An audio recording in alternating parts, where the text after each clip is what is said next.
Hey, good morning. Let's go over today's trade plan. So in the overnight session, we saw a breakout above the 79.5 to 81.5 resistance zone from Friday, which confirms buy side and control at least on the smaller time frames. But as the market goes higher, we can still see rotation and responsive selling at the resistance zones. So at this point, heading into the open, the first inflection point is the 88 to 90 half initial resistance zone. We're already seeing a little bit of selling off of that zone, but that's going to be really the focus right off the open. And then on the downside, we have initial support at 79.5 to 81.5, and that's going to be a very important zone on the day time frame, and it's actually going to help us establish the overall bias on the day as well. As long as the market can hold above 79.5 to 81.5, it tells us that the overnight breakout is still intact. We are actually still trading then back within the recent balance that we broke down from. So that would indicate buy side in control, and it could lead to continuation higher, even through the 88 to 90 half resistance for a move up towards 93 half to 95, which is the next area where sellers can step in, and then potentially 97 half to 99 half, at which point the range would be quite exhausted, and it could definitely cap the upside on the day.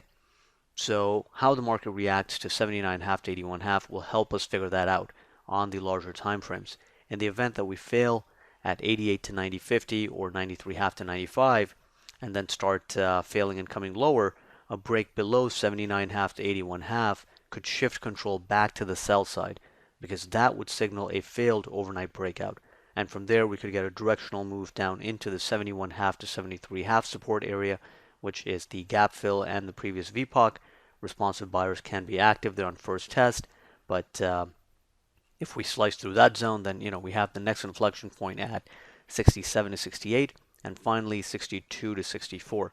So at this point, heading into the open, we know that the buy side is more dominant, so we're not really focused on the lower support areas at 62, 64, or 67, 68. Right now, the focus is really 79 half to 81 half and 88 to 90 half. If the market can balance up here and continue to hold these upper prices, then it can certainly continue higher. But if off the open we're seeing some pretty decent selling or a strong rejection at 88 to 90 half, then we just have to be flexible enough with our bias to understand that this market still has potential to fail this overnight breakout and head back down towards 79 half to 81 half for a retest. So even though the buy side is more dominant, we have to be open to the idea of the sell side stepping in at the resistance zones so that we don't initiate a long at such an aggressive price that we're unable to see that trade through. So those are just some things to keep in mind because we've already seen a pretty decent move in the overnight session.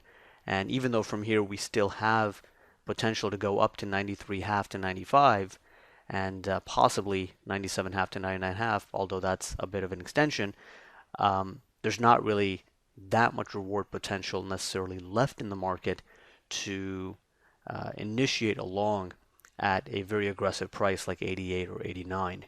So right now we do have to play a bit more defense at these higher prices, but understand that the buy side is dominant, so we don't want to blindly step in front of it either if there is a lot of upside momentum.